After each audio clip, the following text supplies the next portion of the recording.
create little pockets of vegetation, places where animals congregate, waterfowl, larger mammals, and that's where people go to recover sources of subsistence. That's where they get their vegetable foods, that's where they get animal products, and they will settle in the vicinity of those areas. If you consider that Mohenjo-Daro was a very complicated location with suburban areas, people actually used the side areas that were part of the oxbows or the cutoff areas to actually gather foodstuffs. So it became a large subsistence area that now wasn't just centered on the main stream, but also on the little drainage features that get cut in there.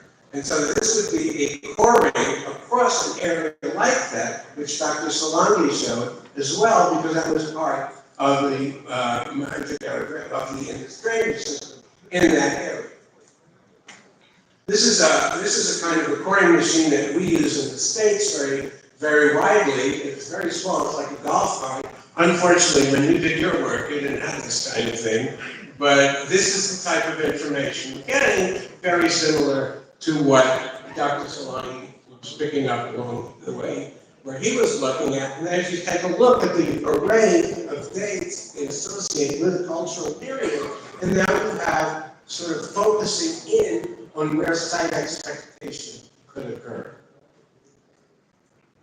This is your operation. That's what it looked like. It's much more bulky than the one we use normally, but you know, that's simply what they had available at the time. But in this case, the dry core project was originally designed not for environmental reconstruction, but for a secondary purpose, which was to map out the various locations where humans might settle, which is really some sort of similarity or has an analogy to environmental reconstruction as well as I understand. So now we're going to get into the C14 sampling element of all of this. Sampling was done on soils and sediments in accordance with what I described above.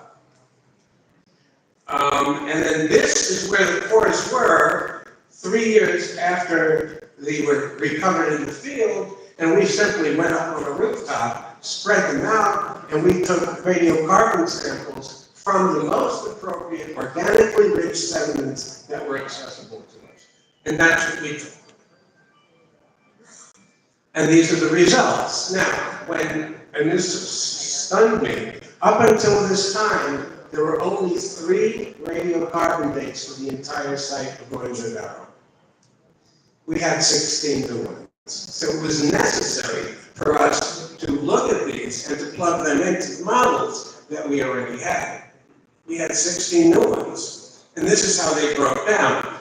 The Holocene obviously is the most important time frame. It's the last 10,000 years, and going down 6 to 12 meters, we found, in fact, that is how young the Mohenjo-Daro floodplain really was, which was stunning because it goes down so deep and it was so young.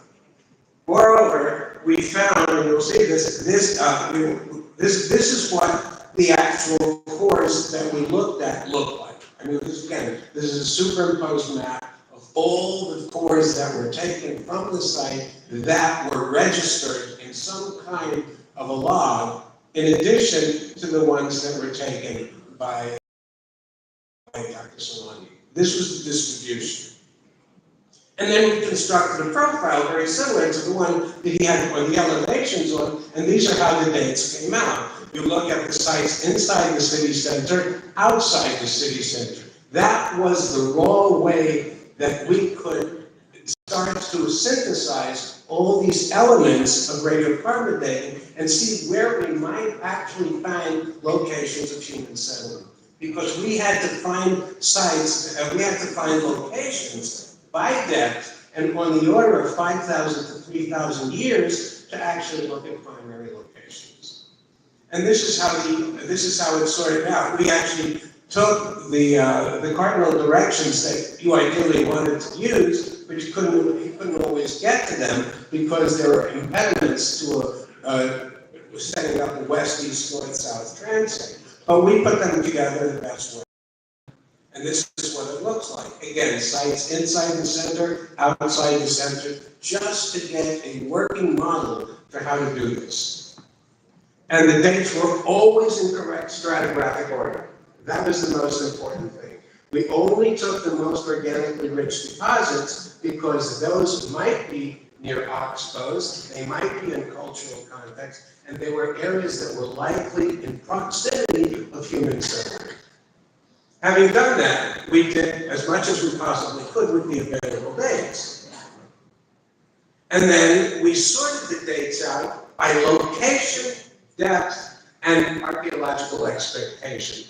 So these are the oldest dates that we had, and they tend to trend in the northeast direction in this location. The yellow ones identify those dates. And as he had mentioned before, in the northwest, you had some very old deposits. Then we had earliest dates. The earliest dates are broad distribution that correlate with the adjustment of stream flow immediately after the glacial period, when rivers were just starting to stabilize, and before they started to stabilize, because post-glacially, there was a tremendous amount of current, there was a tremendous amount of new drainage lines that were forming, and it was almost like it was trying to figure out, the river was trying to figure out where to go.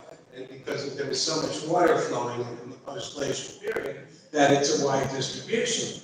Then, in the Harappan dates are very, very distinct. There aren't really that many of them because the city was actually being built up, and we didn't really core in the middle of the site.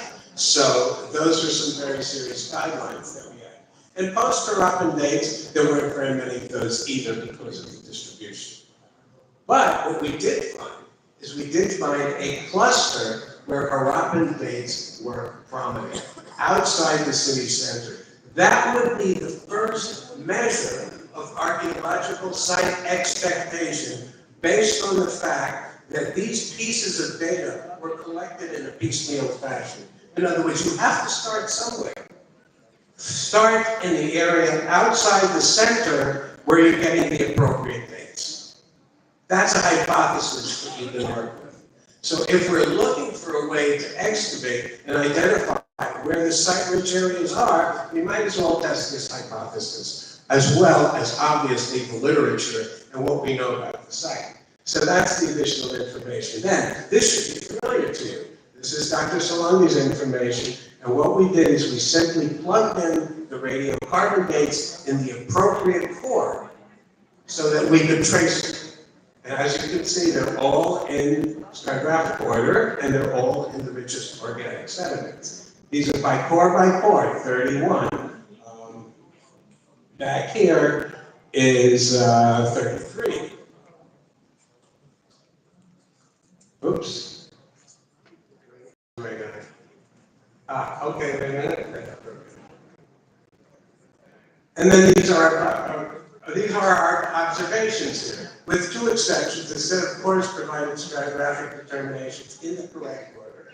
The exceptions were cores with dates clustered in a very limited time range, consistent with the oxbows that I talked about.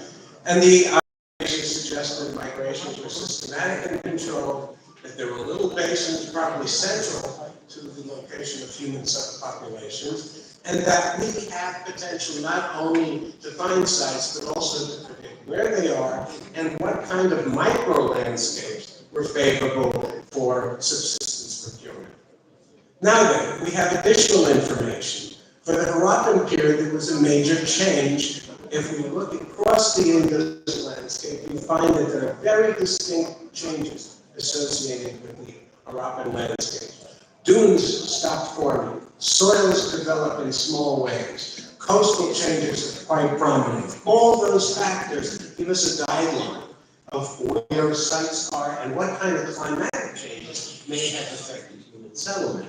There is also a tremendous amount of information being done on geophysics and on climatic reconstruction. At 4.2 years, 4.2 Ka, 4200 BP, there was a major drought.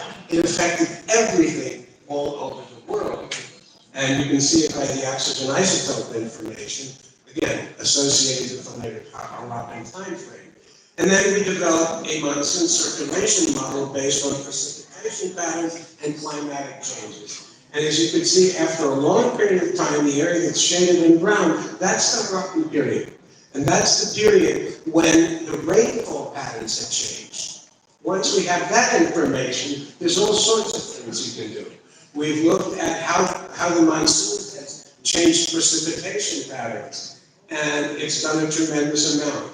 Again, take a look at the area in the brown. You're seeing the reduction in rainfall, but a changing distribution in seasonal rainfall. So all of these factors get fed into a model that gives you some kind of an idea why Harappan settlement had changed with respect not only to the geography, but also to changes in climate. And these are now pinpointed types of elements and thresholds that you can use for generating models on landscape change and settlement. Again, another measure of turbidite. I'm not going to get into all of that, but it's showing you that there's a certain amount of dynamism in the Harappan period.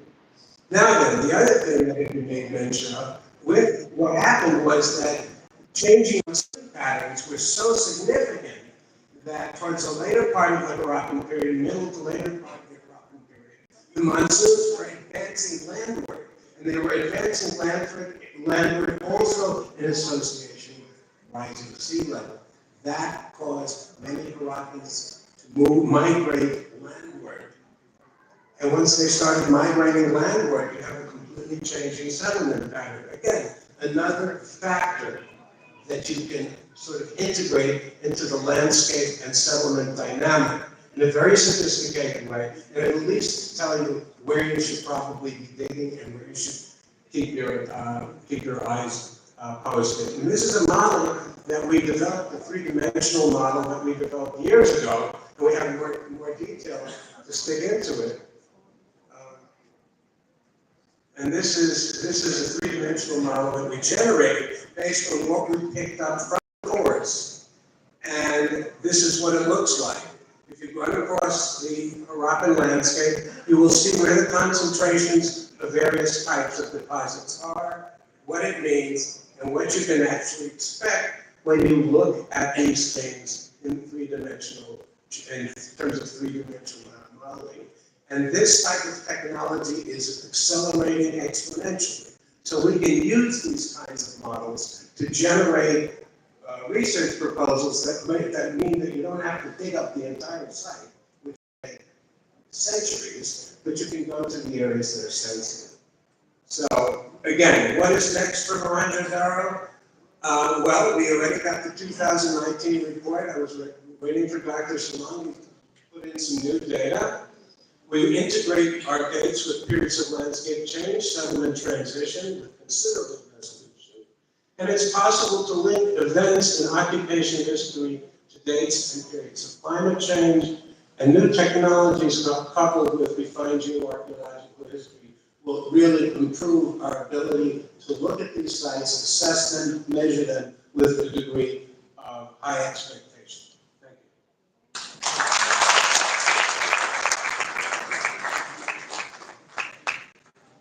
Thank you so much, Dr. Dorothy Shalington from United States of America. Very thought-provoking, very informative, updated account on the subject related to Mohenjo-Daro. And we had the last presentation of Dr. Asma Ibrahim Sahaba, but she is volunteering her term.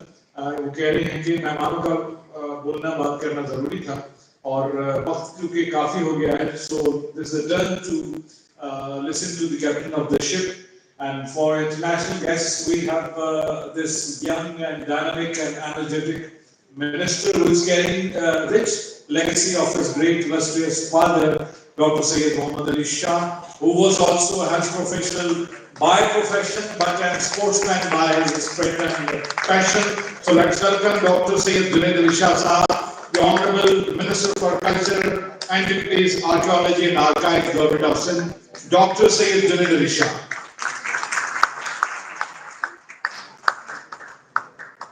I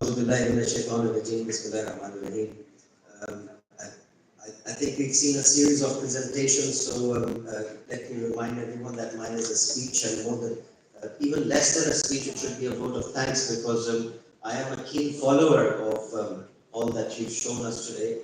I still remain a student of the subject, and I'm no expert by a mile long. So thank you very much, especially to our foreign guests. Madam Asma's here, Manzoor Kanastro Saab, Lashari Saab has put his whole life behind these subjects. So I thank you, because we in Sindh take our heritage and culture very important. It's very close to our heart. It's very dear to us. We're very protective of this whole subject. It's wonderful to see that there's such keen interest from across the world to explore, and especially for the youngsters present in this hall that have been coming in and out. I know it's been dragging a little bit, but the house is half full now. But I'm sure they've absorbed enough to for them to realize how important this subject is. We need, if we, the inhabitants of this province, are not going to protect our heritage and not going to propagate and spread the word of Sindh and the rest of Pakistan, then no one else will come and do it for us. So it's very important that the youngsters take keen interest in the subject. People like Lashari Saab, people like Astro Saab, Madam Shahida is here also, Madam Asma. They've given their whole lives to the subject, and I think that is ample proof that how important this subject is, and what an important place it has when you talk about the whole world at large. So if just being compared to the Egyptians and the Mesopotamians and these three being the Indus civilization, these three being one of the oldest civilizations of the world. So we're sitting on a mine of gold or diamonds that we need to explore, we need to learn more from. We have recently done the Indus River mapping and just completed the publication, which we're launching in a few days. This research, I know, teaches you a lot of the past, but it can be used in a modern way as well. We have been recently suffering from floods in Sindh, and I think the Indus River mapping that we've just completed will go a long way. Maybe it'll take a few years for people to understand why we have done this exercise, and I'm sure when it comes to prevention of floods and understanding the Indus Basin and understanding the Indus River and its extent would be very helpful in preventing further calamities. So I thank you all with the hope that the youth has learned more than I have, because I'm getting on in my days, and I don't think I'm about to change my subject from my medical profession into this now. But it is of keen interest to me. I see the relics in the museums. There's another good news on the 25th of this month. We're launching our research lab on the Hub Road. That's another good addition to our department, because as you all know, that these relics that we collect from the excavations have to go to England, to France, to Germany, to Italy, to America, wherever we need to polish them up and know more about them and then bring them back to Pakistan.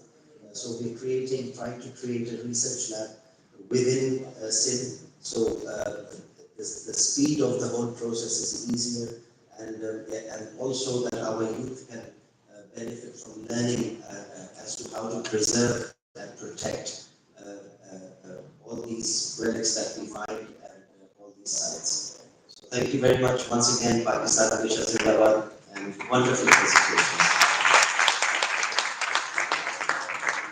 Thank you so much, Dr. Zaib, Javed Ali Shah Saab, the Honorable Minister for Culture, Antiquities, Archaeology, Archives, Government of Sindh. And this was the last speech of this international conference, which was titled as Indus Valley Civilization and Unfinished Agenda. And really, ये एक कभी ना खत्म होने वाला agenda है, और इस पर काम होते रहना चाहिए और होता रहेगा. And on behalf of Directorate General of Antiquities and Archaeology, Culture, Tourism, Antiquities and Archives Department, Government of Sindh, I'm very much grateful to you that you attended this core international conference, which was our 6th conference as stated by the Director of Antiquities. So thank you so much for your participation and making this conference successful. May I request you all to have dinner with us. Thank you so much.